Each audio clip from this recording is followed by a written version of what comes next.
Thank you, Zimbabwe. The Holy Word says, the eye of the Lord is moving to and fro the whole earth, searching for those whose faith is in the Lord. And He wants to show His strength in us. 2 Chronicles chapter 16, verse 9.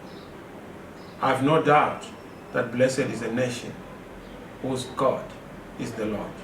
And we've shown exactly that throughout our 7 days of prayer, intercession, and fasting. Yes, I know some of you have been saying, but why are we praying?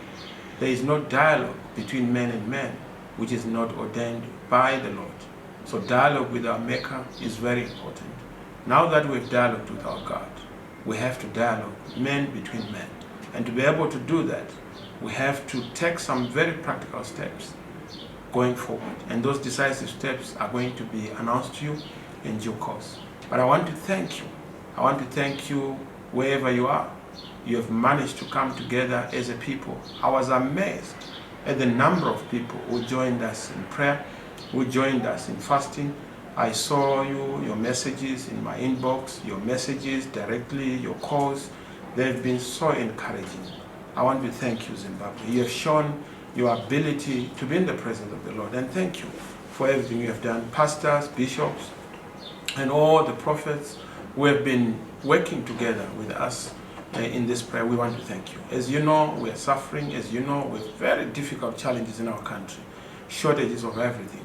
But the most important thing is that we don't have a shortage of faith, a shortage of prayer, a shortage of commitment and worship to our God. And because our God is in it, nothing is going to defeat us. The God of the mountains is the God of the valleys. So our God is going to be with us through thick and thin. And as we move into the next phase of very decisive steps to be taken in peace, in non-violence, in making sure that we give effect to something that speaks to works, because faith without works is dead. We now need to do the work. Roll up our sleeves, and as a people, be our own liberators, be our own answers, be our own solutions. There can't be problems in a country that we are not able to deal with, particularly when God is in it. So thank you. As we come to the end of our prayer session, we hope to then be in action through the works that we are going to engage in. I was particularly humbled by the unity in worship, the unity in prayer, the unity in fasting for our country. That unity told me one thing: Zimbabweans are able in unity to do far more things beyond our imagination. We're able to unite in action, we're able to unite in direction, we're able to unite in the voice for change. And that unity is what is going to take us to the next stage. This was not about ZANU-PF or MDC. This was not about a political party or this organization.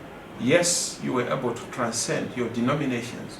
I listened to the colleagues and believers from the Baptist Church, from the Anglican Church, from the brethren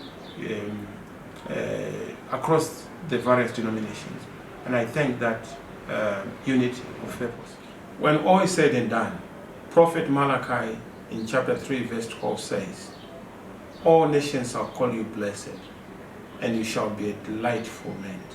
Yes, Zimbabwe's story is going to be sweet, not just for ourselves and future generations, but for all nations and those beyond our borders. I thank you.